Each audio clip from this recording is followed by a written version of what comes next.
আসলে হয় কি, মাঝে মাঝে এমন একটা সিচুয়েশনের মধ্যে পড়ি ভাই, কাউকে কোনো কিছু বলতে পারি না, বুঝাইতে পারি না। নিজের মনের মধ্যে শূন্যতা অনুভব হয়। আশেপাশে অনেক মানুষ না, তারপরও নিজেকে একা অনুভব হয়। মনে হয় যে কোথাও চলে যাই, যেখানে কেউ আমাকে চিনবে না। নতুন শহর, নতুন মানুষ, লাইফটাকে আবার নতুনভাবে শুরু করতে চাই। এইসব কোলাহল, মানুষের সাথে বিশ্বাস নষ্ট হয়ে যাওয়া, বিশ্বাসঘাতকতা করা, এগুলো আর নিতে পারতেছি না। চারপাশে শুধু ফেক মানুষ। নিজেকে এখন ফেক মনে হয় যে আমি কি আসলেও বেঁচে আছি নাকি মরে গেছি, কেমন জানি অনুভব।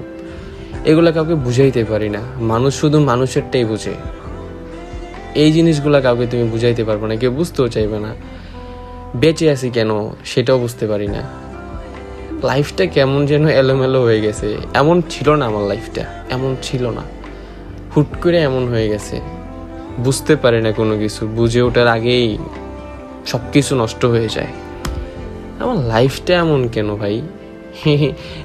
এইটার আমি কোনো উত্তর পাইনি এখন পর্যন্ত।